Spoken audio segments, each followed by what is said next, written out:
오늘 처음 오신 여러분, 억지로 왔던 자우를 왔던 진심으로 환영합니다.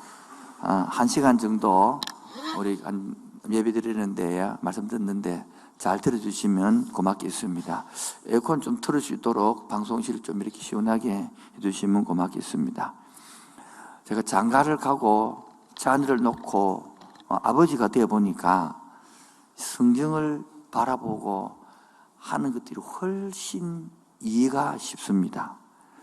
성경을 교회 오면 하나님을 아버지라 부릅니다. 교회는 회사가 아니기 때문에, 영업장이 아니기 때문에 하나님을 사장님이라 이렇게 부르지 않습니다. 교회는 학교가 아니기 때문에 하나님을 교장선생님이라 부르지 않습니다. 교회는 국가가 아니기 때문에 하나님을 대통령이라 부르지 않습니다. 교회는 하나님을 뭐라 부르냐? 하나님을 아버지라 부릅니다. 그 말은 교회라는 뜻이 뭡니까? 아버지 밑에 아들, 딸, 자녀라는 것이죠. 식구라는 것이죠. 그래서 여러분, 아버지가 건강한 것은요, 가정의 엄청난 축복입니다. 아버지가 살아있고 생각이 살아있고 깨어있는 것은요, 자녀들이 존재하는 것만으로 행복하고 감사합니다. 그런데 이 좋은 아버지가 아버지의 자리를 잃어버리고 아버지의 기능을 잃어버리면 그 가정은 다 파괴되어 줍니다. 어저께 아랫개인가 제가 키웠던 청년이 아버님이 돌아가셨다 그래서 장례식장에 갔습니다. 지금은 목사님 사모님 되어서 훌륭하게 잘 살아오고 있습니다만은 왜 특별하게 시간 내서 장례식 갔다 왔느냐? 옛날에 제가 들었던 간증이기 때문인 거예요. 청년들을 키웠는데 이 청년이 아버지가 술 두둥병이에요. 그래서 엄마가 집 나가버리고 없고 아버지가 자기 딸이 모시는데 그렇게 두드려 패고 꽝을 치고 욕을 하고 칼로 찔리고 죽이니 살리니 딸 조금 버려오면 그 돈 갖고 막 다 술 먹기를 하니까 못 사는 거예요.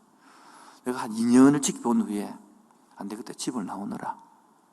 그러면 집 보면 아버지 죽는데요. 안 죽는다 걱정하지 말고 나오느라. 나와서 대학을 졸업을 시켰어. 잘 회복되었어. 시집 갈 때에는 오히려 아버지를 껴안고 아버지하고 한계해서 아버지 손잡고 걸어갔거든요. 그때 치유를 하고 난 다음에 그때 152명이 왔는데 제 품에 안기면서 울고 나서 이렇게 말했어요. 아버지 품이 이런 거예요.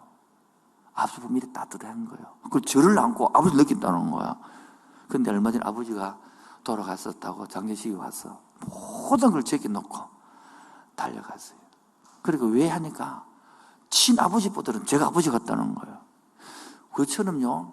그러니까 아버지라는 그 부르는 뜻 속에 우리 모든 감정들이 살아나는 거예요. 그런데 어릴 때에 아버지로부터 살아받지 못해서 거저감을 느낀 사람들은 다음과 같은 14가지 정상을 앓고 있는 것입니다. 여러분 한번 체크해 보십시오. 이걸로 제가 14가지 정상들을 적어왔습니다. 바로 첫 번째, 아버지로부터 거저감을 당한 사람은, 사랑을 받지 못한 사람은 첫 번째, 작은 일에도 쉽게 마음이 상합니다. 제가 이쪽 분야 박사 공부를 했기 때문에 좀 자신 있는 게거든요. 다른 걸 잘 모르겠고, 작은 일에도 쉽게 마음이 상하고요. 두 번째는 자신이 용납받지 못했다, 특별 대우를 안 받으면 마음이 상하는 거예요. 세 번째, 분노로서 늘 분노가 있습니다. 속에서 이게 사라지지 않는 거예요. 그리고 자기도 모르게 원한 감정 두고 보자 이런 게 쉽게 그런 마음이 잘 생기는 거예요. 그리고 평범한 대화도 안 되고 갑자기 화를 확 내버립니다. 남편들 이런 사람 많을 건데요. 넘어가도록 하겠습니다. 여섯 번째, 늘 애정에 굶주려서 나 사랑받고 싶다, 인정받고 싶다, 칭찬받고 싶다, 용납받고 싶다 이런 굶주림이 있고, 그리고 조금만 인정을 해주면요 그게 집착정신에 막 매달려 부는 거죠. 막 그 따라가는 것이죠. 그러면서 이러다 보니까 쉽게 유혹에 남의 말에 사기도 잘 당하고 이단도 잘 넘어가고 남의 말 잘 듣고 귀가 얇죠. 그러니까 또 그래 감정 기복이 좀 좋을 때는 막 하늘을 날아다가 막 그 다음 아침에 땅을 밟고 막 감정 기복이 심하고요. 그러니까 이 사람들이 막 뭡니까? 성공을 해도 크게 성공을 하고 실패를 해도 확 끌어박아 보고 막 그렇게 되어지는 확률이 많습니다. 10번째가. 왜냐하면 그 일에 몰두하게 되어 있거든요. 그러다 보니까 인정 욕구를 채우기 위하여 자기 엄청 의지가 강해요. 그러다 보니까 그들 강함이 오히려 나오니까 자녀들과 아내들한테는 굉장히 힘든 게 나타나는 거죠. 그리고 자녀들이 조그마한 실수에도 야단내고 과음을 치고 그리고 본인들은 자수성가하기 때문에 용납이 안 되는 거죠. 그러면서 13번째 또 다른 거절감을 본인들이 갖고 있기 때문에 자녀들에게 또 거절감을 느끼게 해주는 거예요. 그래서 20% 보혜의 이론에 의하면 20% 더 안 좋게 대물림이 되어가는 것이죠.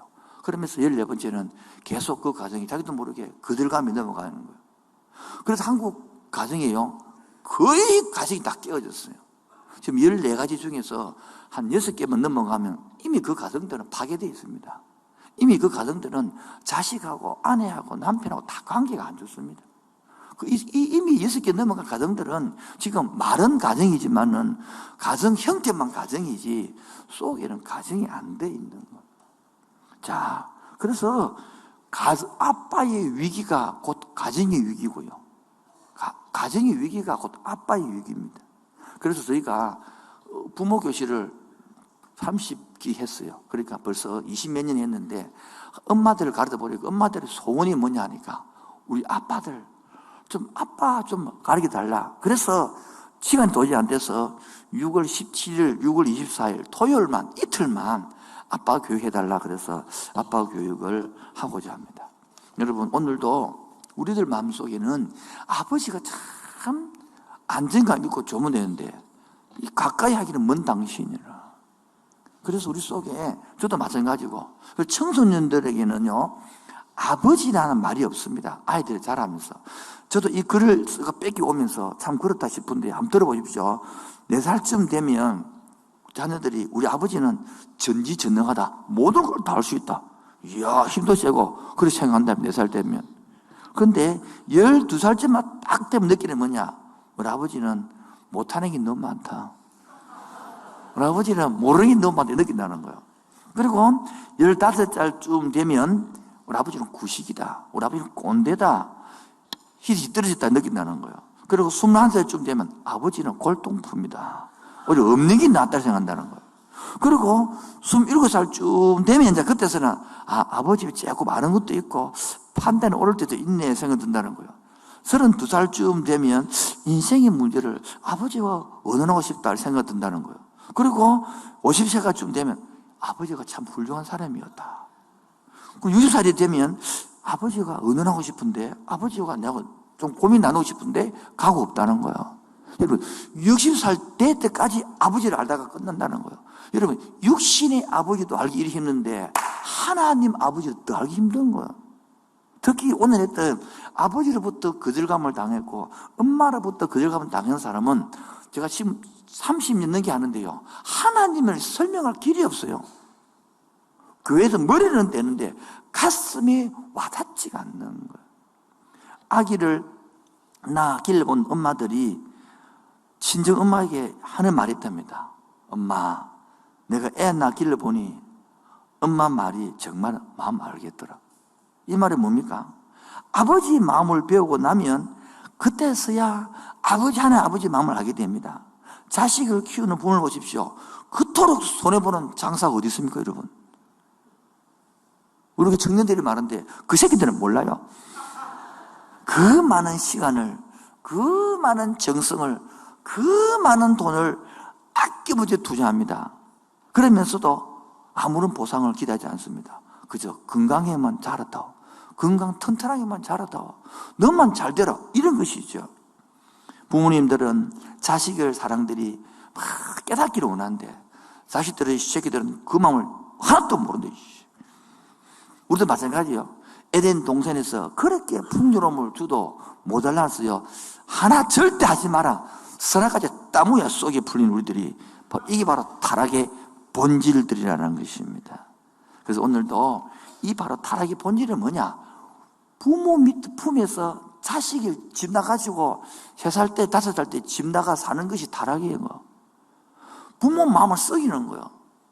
자식은 지가 나가서 구두 닦기를 하든, 3살 때 7에 나가지고 우유 배달을 하든, LCD 아파트를 사도 성공했다 모르지만은 부모 마음은 쏙이, 애간장이 타는 거예요. 마찬가지예요. 성경에서는 하나님 아버지, 하나님 우리를 창조했다 그랬기 때문에 우리의 본심, 이 경향은 부모 속에 있어야 아버지 마음이 안정한 거예요. 그리고 아기도 마음에 안정감과 사랑이 드는 것이거든요. 그래서 영혼의 안식처는요, 아기는요, 부모 품속 있을 때에 마음이 편안한 거예요. 그처럼 사람도요, 아버지 품에 있을 때에 마음이 편안한 거예요. 그래서 예수 믿는 사람들은 비록 가진 것은 별로 없다 치더라도 마음에, 영혼의 이 안정감을 느끼거든요. 영혼의 안식처를 느끼거든요. 제가 상담을 많이 하다 보니까 지금도 기억나는데, 이북에서 내려온 우리 옛날 삼일교회를 섬길 때에 거기 이북에서 노는 사람들이 많습니다. 그 중에서 그분이 아마 나이 은퇴하셨던 근사님이 같은데, 집을 좀 가지고, 집이 좀 컸어요. 이렇게 마당도 있고, 그리고 집이 컸는데, 자식을 하나 낳아 키우는데, 아들 하나 키우는데, 그 자식이 성장하면서 사업하다가 안 되니까 그 집을 팔아달라 하는 거예요. 그래, 엄마가 안 된다고 해도 하도 쪼으니까, 근데 그 집을 하도 쪼으니까 팔아서 주었어요. 근데 완전히 다 말라 먹었어. 그 자식이, 그래가지고 내가 상담을 하는데 내가 물었지요. 그걸 주면 망할지 몰랐습니까? 알았다는 거예요. 내가 더 놀랐어요. 알면서 왜 줬어요? 그래 하는 말이, 그 의사님이, 그러면 안 주면 애가 니하고 원수가 되는데, 그럼 마음껏 알면 줬단 말이고, 그랬다는 거예요. 하는 말이. 내거든 목사인데요. 그 근사님이 나를 감동시켰어요. 그래야 자식이 돌아오지 않겠습니까? 그래, 집을 다 잃고 어머니가 오갈 데가 없어서 달새방에 가니까 자식이 돌아왔어. 엄마 미안하다 했다는 거예요. 그 부모님은 안다는 거예요. 집을 잃었어라도 자식이 돌아오기를 하는. 그러니까 한마디 말이, 근사님이 이제는 돈도 없고 아무것도 없고 하니까 아들이 내 아픔이 왔다는 거라. 그래서 내 달씨집에 와서 밥 먹고 갔다는 거야. 옛날에는 집 밥도 안 먹었는데 이제 아들이 했다는 거예요. 이게 부모 마음이에요. 이게 엄마 마음이에요. 오늘 제가 우리 마음 하나님 아버지를 부를 때에 아버지는요, 따라합니다. 아버지의 사랑, 어머니의 사랑, 이 두 개가 합쳐진 것이 하나님의 사랑이랍니다. 뭐라고요? 그래서 엄마의 사랑을 모성이라고 그러고 아빠의 사랑을 부성이라고 그러는 거예요. 저와 여러분들이 지금 이 생명이 태어난 엄마의 자궁에서 태어나서 그 속에서 태아 교육을 통해서 엄마의 그 심장 소리를 듣고 엄마의 젖가슴에 젖을 먹으면서 그 뱃속에서 그 관계가 잘 된 사람만이 하나님의 관계가 잘 되는 거예요. 많은 사람들이 입양을 해가지고 큰 문제를 일으킨 이유는 태아 교육과 3살 때까지 예차기를 안 되기 때문에 너무너무 힘들어하는 것이거든요. 그래서 많은 입양을 해가지고 너무너무 힘들어하는 이유가 오늘 집 들어보면 이 예차기론이 안 되는 거거든요. 그래서 이 예차기론을 3가지를 설명해 주면서 혹시 손주라도 잘 키울 줄 아십니까, 여러분? 이 3가지가 잘 되면 아기가 건강히 사는 기초가 되는 거예요. 요거 제가 가르칩니다. 돈 1억 줄래 요거 3가지 잘하려면 저는 1억보다 요거 3가지 잘하라 그럽니다. 제가 볼 때는 100억보다 여기 이 효과가 있습니다. 제 사이에 37년 했는데 저는 이 이론 공부하고 난 다음에 목회를 그렇게 하고 있기 때문에 치유 회복이 나는 거예요. 바로 첫 번째 뭐냐면 아기들은요 바로 접촉이에요. 뭐라고요? 아기들을 뽀뽀하고 볼 맞추고 안고 등이 없고 하잖아요. 이 접촉을 통해서 아기들은요 인간의 사랑을 느끼는 거예요. 이걸 통해서 마음의 만족을, 애적 경지를 느끼는 거예요. 그래서 아기는 야 나는 사랑받고 있다. 그리고 나는 살아받을 존재의 값어치가 있다 이렇게 느껴지는 거예요. 이게 바로 안정감이라고 그래요. 이거 정서적으로 바로 이걸 심리학자들은 이것을 가리켜서 뭐냐 하니까 정서 안정이라고 합니다. 이게 한국에서 여러분 발달돼서 혹시 여러분 하버드 대학이라고 들어봤어요? 하버드 대학에서 정식 교육으로 한국에 있는 애기 부대가 있습니다. 그래서 포대기,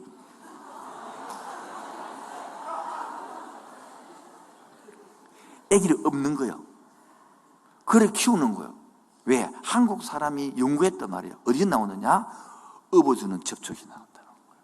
그래서 지금 포대기가 몇십만 원, 그 한 개가 몇십만 원 한대, 그 세상에 그거를. 그 포대기 장사가 성공했대요. 그래서 미국에서 연구해서 이 말이 뭡니까? 바로 안정감. 어릴 때 젖을 딱 빨고 배설을 쫙 자라가면서 이게 프로이드가 말한 신뢰감을 배운단 말이에요. 신뢰감. 어릴 때 이래 돼야 하는 느끼는데 이걸 없는 사람은 수고하고 무거운 지낸다더라 다 내게를 오너라 니 빼고 느낀다니까. 이렇게 머리는 되는데 가슴이 기도가 안 돼요. 찬양이 안 돼요. 안 느끼십니다. 이것들이. 난 이걸 보면서 우리 교회 너무 것이 많으니까 답답한 거라. 그래서 아무리 설교해도 못 알아듣는 게 더 가슴이 아픈 거죠. 두 번째는 뭐냐니까 눈 맞춤이에요. 오르르르 깨끗. 잘하지 않습니까? 한번 해볼까요? 오르르르 깨끗. 어이구 할 때에 그 사랑스러운 눈빛을 이렇게 주고받으면서 그 눈빛이 어린애들의 창문이거든요. 그래서 야 세상이 나를 만에 반겨주네. 세상이 나를 환영해주네. 세상이 나를 내 마음 공감해주네. 읽어주네. 그래서 이 옹알이 할 때 그렇게 눈빛을 맞추는 그것이 사랑을 탁 와닿는 애기들은요. 세 번째가 뭐냐? 부드러운 목소리. 뭐라고요? 하이 목소리 말고 하나 새끼야 이게 아니고 부드럽게 얘야. 그 부를 때의 그 부드러운 그 목소리가 속삭임이 앵이가 어이구 그랬어 어이구 밥 먹었어 어이구 배고파 어이구 그 옹알이 할 때에 그 받아줄 때에 용납을 배워보면서 까꿍 이럴 때에 반응이 거기 바로 엄마의 관계 경험이 하나님의 사는 경험을 간다라고 내가 말한 게 아니고 모든 심리학자들이 말하는 것입니다. 이러고. 그래서 엄마의 친밀감이 하나님의 친밀감이라는 거예요. 하나님의 친밀감이 안 느껴지는 사람은 여러분 이 자아성에 와서 보통 자아성을 3번째 못하는 이유는 알아들을 때까지 들어야 되거든요. 못 알아들어요. 볼 때는. 그리고 친밀감을 못 느끼는 거라. 여러분 그런 사람 이번에도 분노에서 자성할 것인데 이게 공부가 돼야 넘어가지거든요. 서너 번 내리 공부가 안 됩니다. 이런 것들.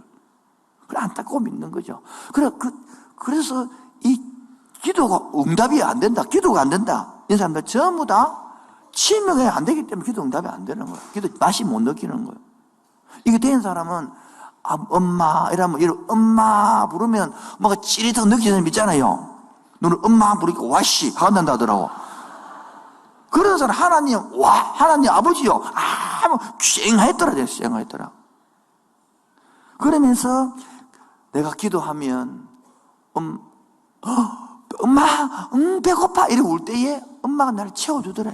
그처럼 하나님 부족합니다 채워준다는 걸 느끼는 거 받는 거예요. 그러므로써 엄마가 내 친구가 되고 엄마가 내가 둘 수 없는 나의 옆에 있는 보호자가 되는 것처럼 하나님이 보호자가 된다는 거예요.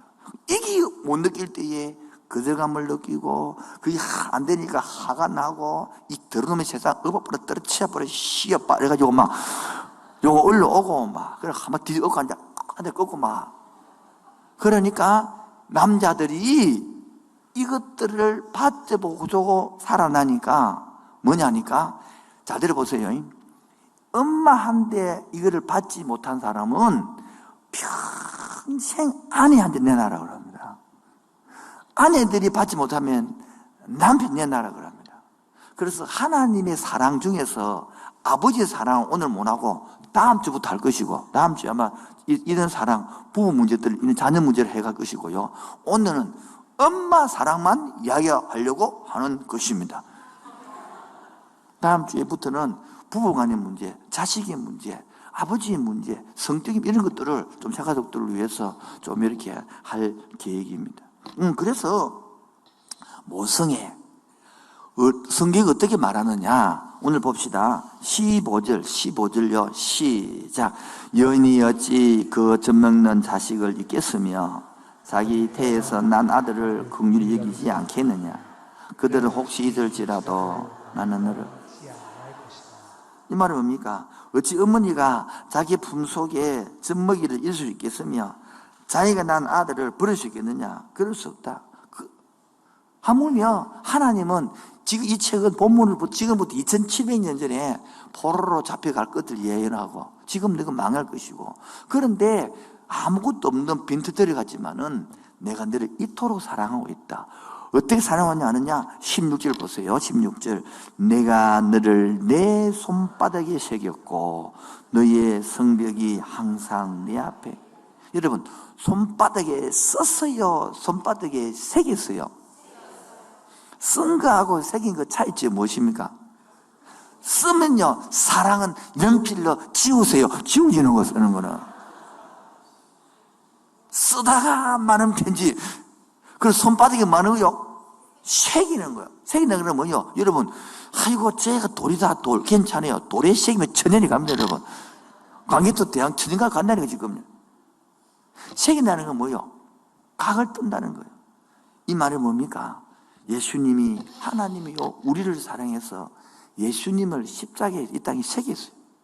못으로 새겼어요. 각으로 새겼어. 살을 패내고 그 십자가가 우리 몸에 새긴 사랑이라는 거예요. 한동안 내가 너를 사랑해 이름을 손바닥에 새긴 것처럼 부모들은요, 자식을 가슴에 묻잖아요. 아이고, 이쁘다, 이쁘다. 내보다 안 이쁜데. 지 새끼는 이쁜 거요. 지 새끼는 귀여운 거요. 지 새끼 왜? 가슴에 새기고 있대요.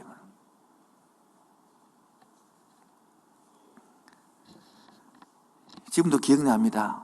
내 아는 사람이 쌍둥이를 두르나 위에도 자식이고 하니까 연령생이 되니까 도저히 3명을 못 키우니까 친구가 아기가 없어서 한 명 달라 사니까 진짜 앉아 달라 하니까 이 쌍둥이를 데리고 가면서 하나는 데리고 있고 하나는 떠나볼래 할 때에 떠나보낼 그 아기를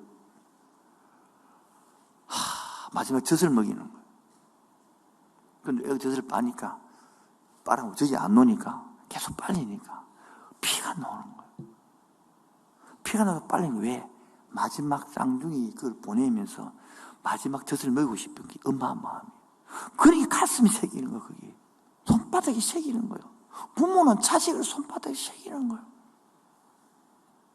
아무리 잘못해도요, 자식은 부모, 엄마 죄송해요, 미안해요, 다 풀리는 거예요. 그게 부모예요. 우리도 마찬가지예요. 우리가 조금만 생각해 아버지께 돌아오면 되는데 마음이 안 돌아오는 거라. 계속 집 낸다라 그러고 돈 낸다라 그러고 계속 잘 되게 해달라 그러고. 여러분, 징계가 없는 자식은 버린 자식이에요. 진짜 부모는요, 잘못될 때에 그러면 안 된다, 이래 해야 그게 건강한 부모예요. 다음에 좀 앞으로 한 몇 주 잡아놨는데 55세 이상 자식을 며느리를 딸을 두 사람은 꼭 이 공부를 해야 된다. 안 그러면 다 원수해지고 원수. 안 그러면 참 다 청년. 안타까운 게 뭐냐 아십니까? 요 옛날에는 중등부 고등부처럼 대학부 청년부를 가르칠 때 부모님들을 협조를 안 해줍니다. 대학부 청년부를 보내놓고 좀 협조를 해야 가르칠 수 있는데 다 정년 다준을 해도 한 번 제가 면담을 안 하니까 답답해요. 지금도 요 관계가 엉망입니다. 가정이 돌아와서 잘못했을 때는 교인들한테 목사가 잘못됐으면 교인들 뭘 할 줄도 알아야 돼요. 힘들면 위로도 해야 되고 격려도 하고. 그게 바로 교회입니다. 여러분, 그런 게 없는 교회는 싹군이요, 교회가 아니에요. 마찬가지입니다. 집도 마찬가지예요. 부모하고 자식 관계에 대해서 애가 힘들어할 때는 위로도 하고요, 격려도 하고요, 품기도 하고요, 안고도 하는 것이, 그리고 잘못될 때는요 뭘 하기도 하고요, 반응을 제시하고. 그게 부모와 자식의 관계거든요. 하나님 누구도 마찬가지예요. 어느 신이 있는데 막 아무 말고 내 뜻대로 내 마음대로 막 해주세요. 다 막 잠못된 것도 해주세요. 다 들어주는 그 신이 아니고 그건 가짜예요. 그건 진짜 신은 잘 못하면 그러면 안 돼. 이래 말해야 되고 참고로 고치야 돼. 이래 진짜 신이지. 막 내 뜻대로 내 마음대로 막 다 의한 대로 다 들어주고 막 그런 거는 신이 아니죠. 그거는 그걸 우상이라 그러는 거지. 오늘도 이런 말합니다. 18절 보세요. 18절. 내 눈을 들어 사방을 보라. 그들이 다 모여 내게로 오느니라. 나 여호와 이르노라. 내가 살며로 맹세하노니. 뭐하노니? 하나님 맹세하노니 내가 반드시 그 모든 무리를 당시처럼 몸에 차며 그것을 띠기를 신부처럼 할 것이다. 뭡니까? 네가 신부처럼 몸단장을 하고 네가 신부처럼 보석처를 몸에 두르고 돌아갈 것이다. 그러면서 봅시다. 더 재밌는 것은요, 21절. 그때에 내가 마음에 이르기를 누가 나를 위하여 아들을 낳았는고 나의 자녀를 잃고 외로워졌으며 사로잡혀 유래하였거늘 이들을 누가 양육하였는고 난 홀로 남았거늘 이들은 어디서 생겼는고. 이 말은 뭡니까? 지금 자식들은 있노? 아무 소용도 없는데 아무도 없잖아. 포로 잡혀가서. 근데 말합니다. 너희들이 돌아와서 야, 이 성전이 비좁다. 이 집이 비좁다. 자식들이 일이 많아가지고 일할 날 올 것이다. 이런 말하는 거죠. 이만큼 뭡니까? 지금은 아무것도 없지만은 희망을 주고 소망을 주면서 이렇게 자식들이 많아서 야, 집이 작아서 더 키워야 되겠다라고 말하는 거. 한겨울에 게 치면 지금 교육관보다 더 비좁아서 애들이 더 많아질 거다. 이렇게 말한다는 거예요, 지금. 아무것도 없는 데서 뭡니까? 부모의 사랑을 지금 확인을 시켜주는, 그게 애한테 사랑이거든요. 오늘도 이 자리에서 억지로 끌어오신 여러분, 따라합시다. 이번 주에 사랑은 치유입니다. 사랑은 치유입니다. 지금도 애가 길을 펴지 못하고 자식이 없는 이유들은 부모의 애가 자존감을 죽이는 말을 했기 때문이거든요. 이웃이 죽이는 게 아닙니다. 이런 부모가 죽인 거예요. 부모도 회개해야 됩니다. 그래야 관계 회복되집니다. 그 중에 하나가 여러분, 예수님이, 하나님은 이 땅에 예수님을 보내면서 그 자신 희생시키면서 손바닥에 고통을 새긴 거예요. 파낸 거예요. 그래서 성경을 한번 읽어봅시다. 이사야서 66장 11절 시작.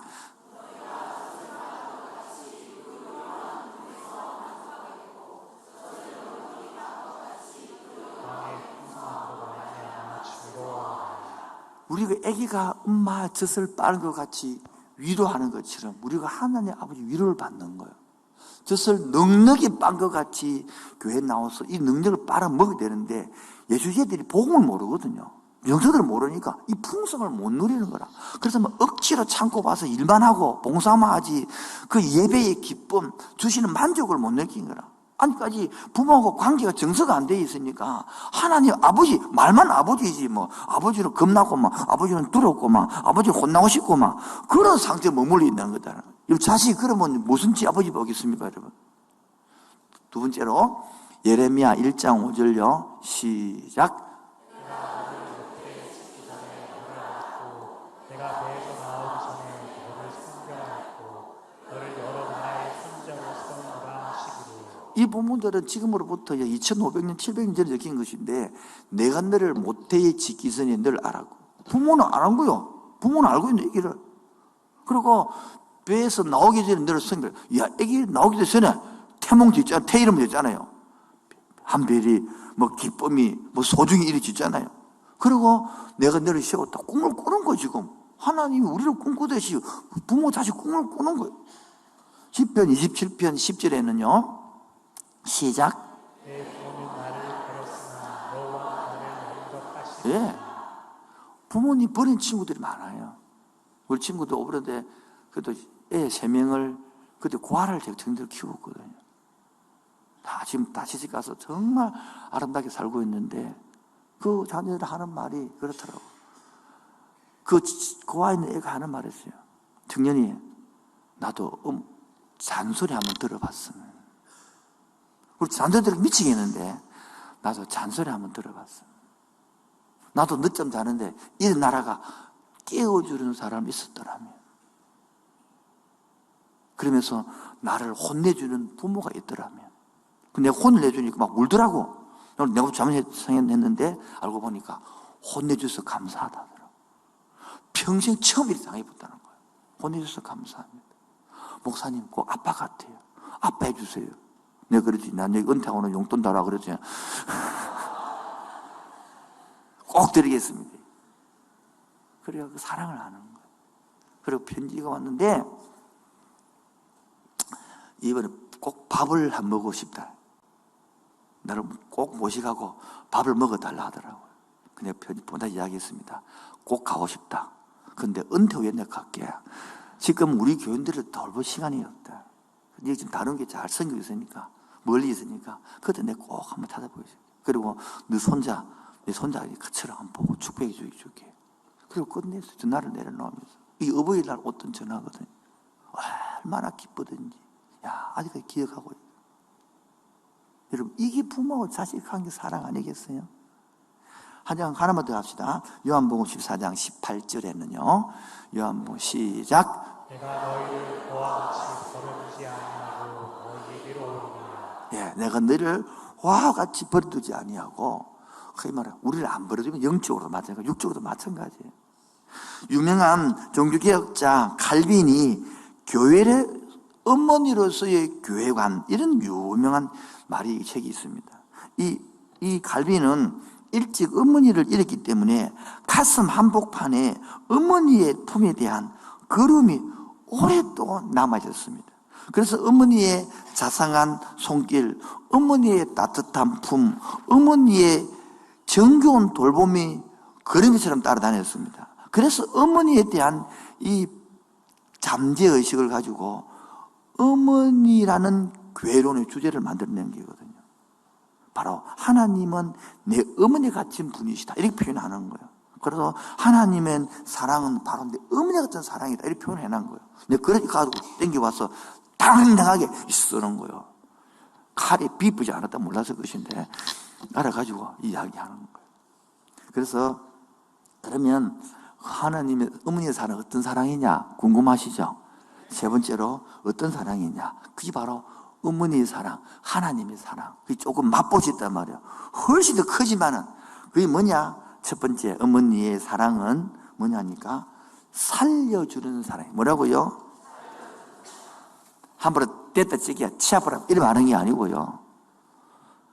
피를 흘리면서까지 예수님이 우리를 생명 주고 살린 것처럼 어머니는요 목숨 내어놓고 살립니다. 애기들 낳을 때 보면요 자기가 죽고 애를 살립니다. 그 어머니의 사랑이에요. 내가 죄인중에 있을 때, 하나님의 사랑을 깨닫지 못했을 때 우리 하나님은 나를 예정하시고 선택하시고 부원하시고 구원해 주셨어요. 내가 어머니의 사랑을 깨닫을 때는 어머니가 이미 병들어서 누웠어요. 내가 절이 안 될 때는 그 어머님한테 한번 여행 보낼 생각을 못했어요. 철들고 나니까 여행 보낼 형편이 되는데 어머니가 누운 거예요. 맛있는 거 사드릴 돈이 있는데 넣어주지를 못해요. 그때서 철들어가고 아유 이제 철들었구나. 제가 그랬어요. 제가 그러고 4년 전에 어머니 하늘나라를 보냈어요. 마지막에 예쁜 거예요. 내가 좀 빨리 철했더라면 한번 외국에 한번 보냈을 거예요. 좀 맛있는 거 시골 사드릴 것인데 평생 시골에서 몸빼 있고 자주 6남매 키우신다고 다 머리에 수건 쓰고 일하고 지금도 어머니가 부르면 가슴이 쨍한 거예요. 어머니는 그래 자주 공부시킨다고 그 몸빼 있고 그렇게 평생을 사신데 우리한테는 그렇게 돈 보내고 꼬개꼬개 넣어서 지금도 맨 가족에 있는 저 여자 그렇게 어머니 모아서 본준 돈이에요. 가슴이 찡한 거야. 그거죠. 그쵸, 그거예요. 용돈 중 지금 앞에 있던 그 강대에서 나무 보자. 교회 짓고 나니까 그 용돈 모아가지고 보내주면서 이 강대상 살아. 이게 엄마의 사랑이에요. 그게 바로 하나님의 사랑이라고. 두 번째는 그 어머니는요, 다 격려해 주는 거예요. 우리를 옆에서, 그게 보혜사입니다. 뭐라고요? 헬라어는 파라크레토스, 뭐냐니까 파라는 거, 옆에라는 거예요. 내 곁에서 돕는 자, 내 곁에서 위로하는 자, 내 곁에서 같이 있는 자, 이 지금도 성령님이요, 옆에 있습니다. 그런데 어머니의 사랑, 부모 사랑을 모르니까 성령을 모르는 거예요. 성령님이 오셨다. 못 느끼는 거예요. 못 깨닫는 거예요. 와닿지는 않는 거예요. 그러니까 머리는 있으니까 신앙생활 재미가 하나도 없지. 기도가 재미가 없지. 예배가 재미가 없지. 찬송이 재미가 없지. 그런 사람 너무 많으니까 너무너무 가슴이 답답한 교회생활을 하면서 이걸 좀 자상해서 네다섯 번 넘어가면 같이 이야기 나누고 얼마나 재밌을 것인데. 옛날 노래 있잖아요. 눈으로 말해요. 살짝게 말해요. 남들이 알지 못하도록. 똑같은 게요. 남들이 알지 못하는 게거든.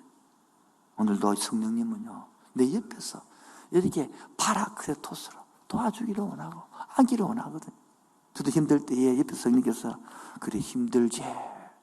그래 힘들지. 이만 눈물이 핑 도는 거예요. 눈물이 핑 도네요. 정말로 가슴이 울렁울렁 그런단 말이지. 사람의 말도 가슴이 울렁거리는데 신 냄새가 들어가라고요. 정말 녹아내려. 마지막 세 번째는 그 엄마의 사랑, 하나님의 사랑에는 뭐가 있느냐? 힘이 있는 거예요. 그대로 사는 것이 아니라 그 아픔에서 건진되는 그 사랑이 구원이요. 그게 바로 능력이 있는 거예요. 어머니의 사랑은요, 힘이 없는 것처럼 보이지만은 눈에 보이지 않는 역설적인 힘이 있는 거예요. 아빠의 기도는 능력이 있는 거예요. 어머니 이름을 불러가며 서열하면 불러봅시다. 엄마. 시작. 하면 정답게 불러서 엄마!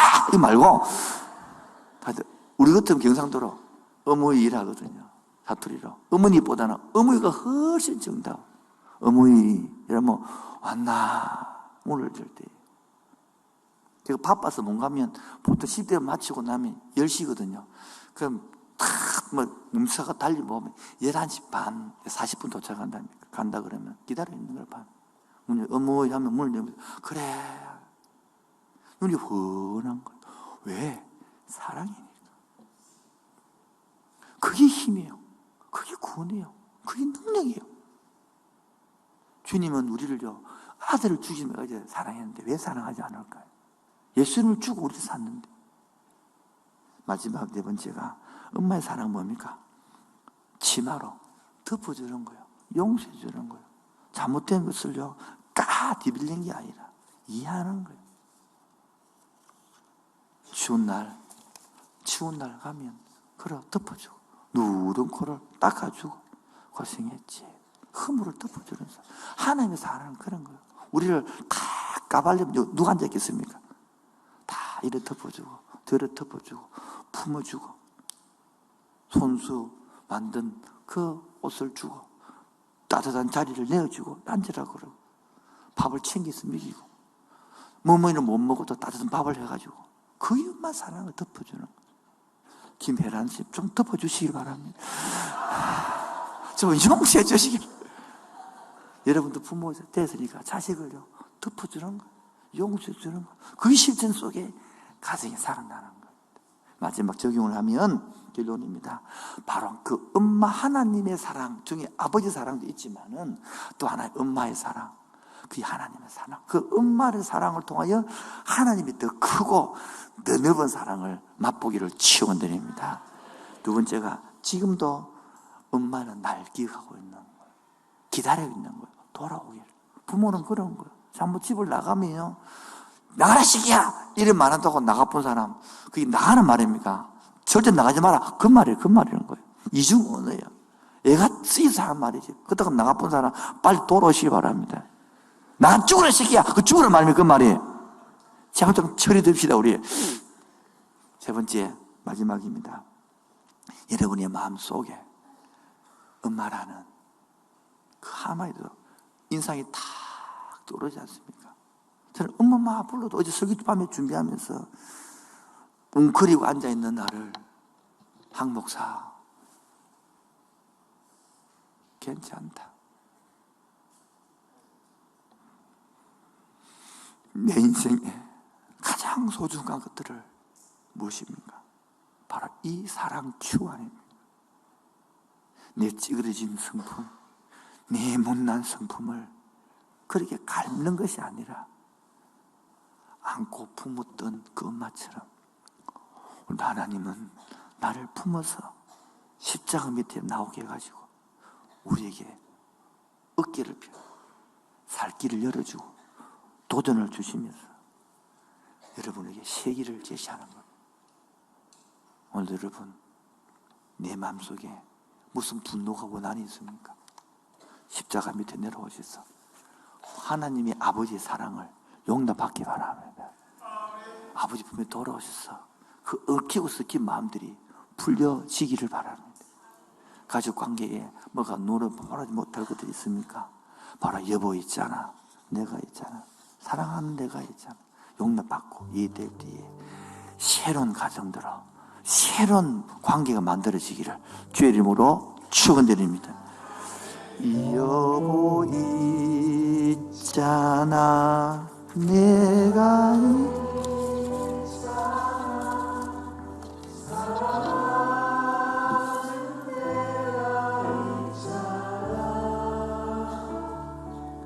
여보 있잖아, 내가 있잖아, 당신 곁에.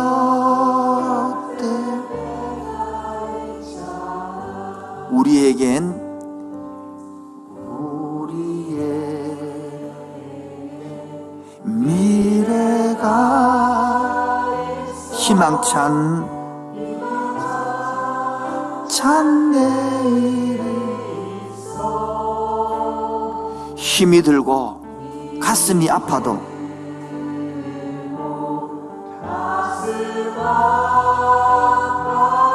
우리에게는 희망이 있습니다.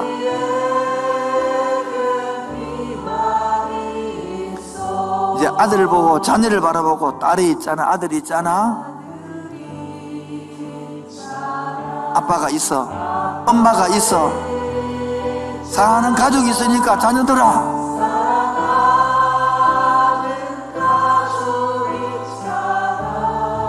딸아 있잖아, 아들아 있잖아,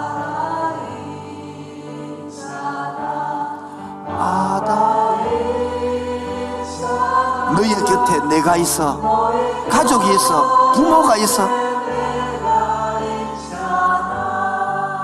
우리에겐 비록 지금 어렵고 비록 돈이 없고 비록 건강이 아픈다 할지라도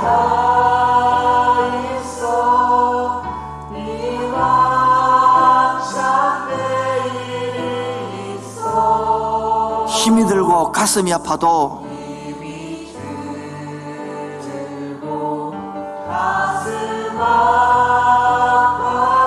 바로 우리에게는 희망이 있습니다.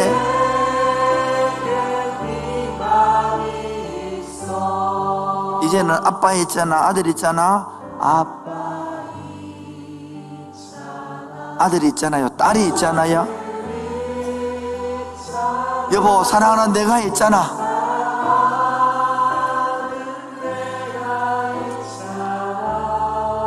아들아 딸아,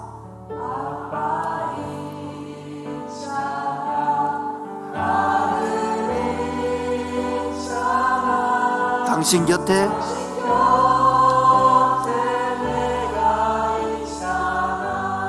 여보 우리에겐 우리의 미래가 있습니다.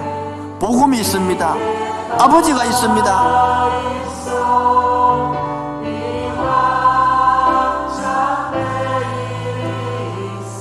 비록 지금은 가슴이 아프고 비록 지금은 얽히고 설켜서 말하지 못할 문제가 있다 할지라도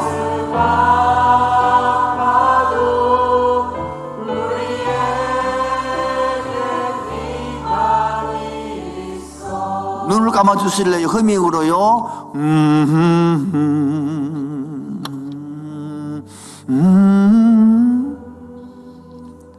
오늘 처음 오신 여러분 얼마나 어색합니까? 그런 여러분 잠시 1분만 눈을 감아주시고 한번 생각해 봅시다. 이 세상에 부모 없는 사람이 어디 있습니까? 그 부의 부모는 또 그 부모를 낳았습니다. 또 자녀를 낳았습니다. 그 위에 부모는 또 자녀를 낳았습니다. 또 위에 부모가 있습니다. 올라가면 부모가 있지 원숭이가 있지 않습니다. 그 위에는 바로 하나님이 있습니다. 인류는 그런 것이지 내 위에 부모는 원숭이가 올라갈 수가 없습니다. 그 아버지가 자식을 사랑한대요. 우리는 창조주를 모르는 거죠. 내 힘으로 사는 것 같죠. 내 힘으로 인생이 되던가요? 여러분, 내 힘으로 되는 사람은 교만해서 나온 말 듣지 않습니다. 내 뜻대로 안 되는 게 인생이고 내 마음대로 안 되는 게 인생이고 얽히고 섞이는 게 내 인생이에요. 내 자식도 이제 내 마음대로 안 됩니다. 그게 뭡니까? 인생이라는 거예요. 그래서 부모님이 자식을 그렇게 사랑하는 거예요. 그게 내리사랑이라는 거예요. 하나님 우리를 사랑해서 이 자리에 불렀습니다. 여러분들이 원합니다. 영혼의 안식처를 주고 싶다고. 내 자녀들아, 인생 살기 힘들지. 그 네 뜻대로 안 되지. 네 마음대로 안 되지. 내가 알아. 힘든 거 알아. 많이 수고해서 고생해서 수고하고 무거운 짐을 진 자들아, 내게로 오너라. 내가 아버지처럼 쉬게 해줄게. 가슴에 손을 대시고 기도하고 따라하면 좋겠습니다. 아버지, 아들이 왔어요. 딸이 왔어요. 힘들게 살다가 왔어요. 내 마음대로 안 되네요. 이게 인생입니까? 이제라도 아버지 품에 안기기 원합니다. 이제 아버지 품에 안기기 원합니다. 아버지께로 돌아갑니다. 나를 받아주세요. 나를 이끌어가 주세요. 내 마음속에 아버지 오셔서 나의 아버지가 되어 주옵소서. 아들이 아버지의 사랑을 누리고 싶습니다. 주님, 이 마음을 받아 주옵소서. 예수 이름으로 기도합니다. 아멘. 여러분, 이 세상 살면 참 눈물 날 일이 많습니다. 무엇이 행복합니까? 그게 바로 행복인 거예요. 억울한 일 많습니다. 그러나 감사하는 것, 이게 바로 행복인 것입니다. 비록 60년, 70년, 80년 짧은 인생 살지만 내 뜻대로 사는 것이 아니라 주님 뜻대로 사는 것, 바로 이것이 행복입니다. 행복 2절, 눈물 날 일 많지만, 눈물 날 일 많지만 기도할 억울한 일이 많으나 행복 2절요. 비록 짧은 작은 삶, 주 뜻대로 사는 것, 이것이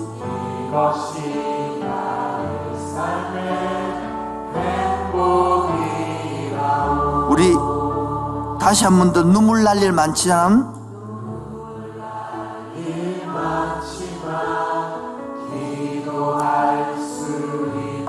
억울한 일 많지만 주를 위하여 참는 것,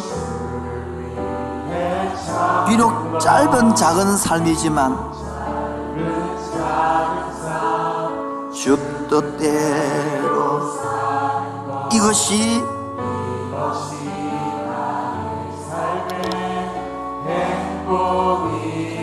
다 같이요. 이것이 행복.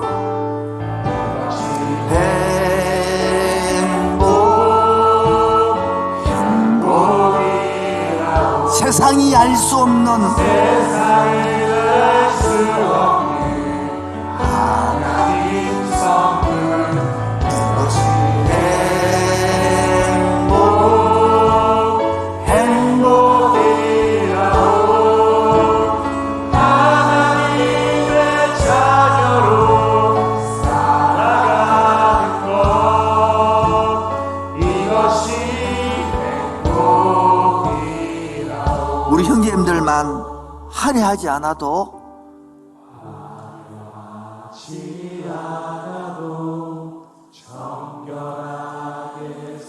가진 것이 적어도 감사하며 사는 것. 내가 힘이 작지만 자녀에게, 아내에게, 이웃들에게 나눠주고 사는 것, 이것이 행복 아닌가요?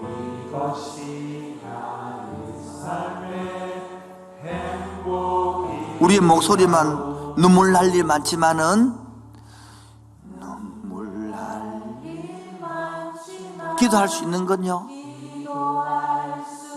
직장 생활에, 가정에서 시어머니 때문에 억울한 일 많지만 주를 위하여 참는 것,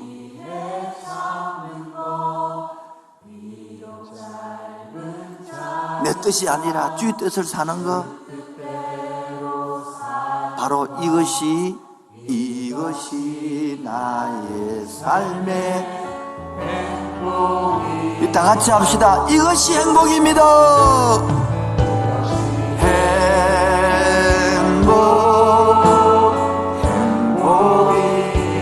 세상이 알 수 없는, 받아본 사람만이 아는, 사랑을 받아본 사람이 아는 이것이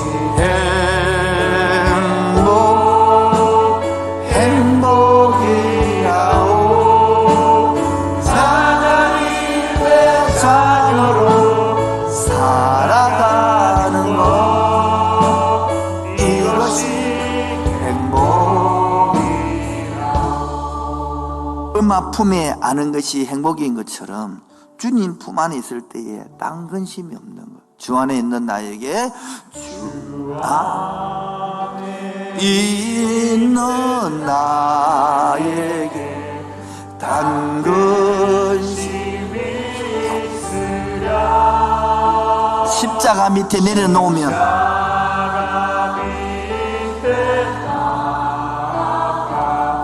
내 짐을 풀었네.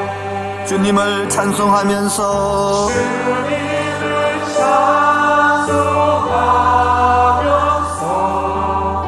할렐루야.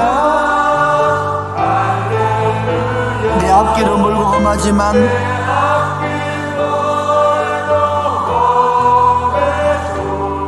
나 주님만 따라. 그 두려움이 변하여서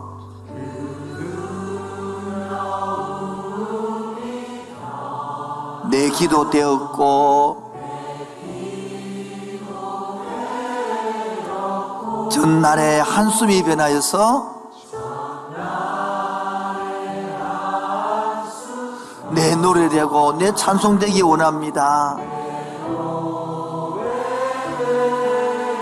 다 같이 큰 소리로 주님을 찬송하면서 찬송하면서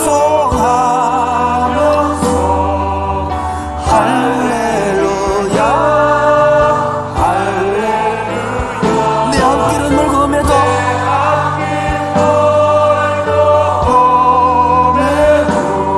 나 주님만 따라.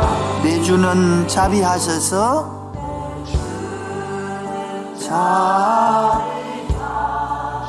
늘 함께 계시고 내 궁핍함을 아시고 늘 채워주시네. 주님을 찬송하면서 찬송하면서 할렐루야 할렐루야. 비록 내 앞길은 멀고 험하지만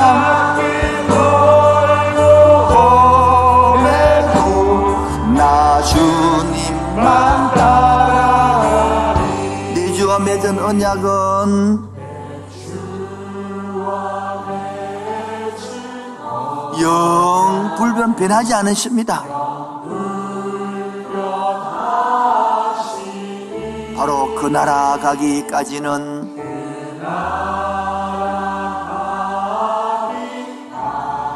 늘 보호하시네. 다 같이요 주님을 찬송하면서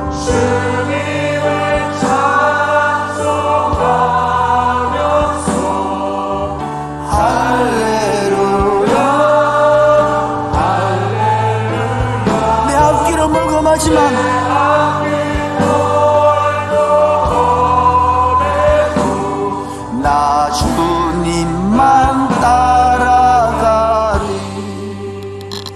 하나님, 내 앞길은 멀고 험하지만 엄마 품속에 사랑하는 아기들은 그 엄마의 사랑으로 능히 이겨나갈 줄로 믿습니다. 오늘도 내 앞길은 멀고 험하고 가정의 자녀의 문제로, 경제의 문제로, 부부간의 문제로 얽히고 섞여 있는 영혼들, 아버지 품에 안겨서 해결받게 하여 주옵시고, 아버지 품에 돌아와 그 안식을 누리게 하여 주시고, 아버지의 위로와 엄마의 사랑을 받고 회복되게 하여 주옵소서. 오늘 처음 나온 영혼들 얼마나 어수선하고 얼마나 불안하겠습니까?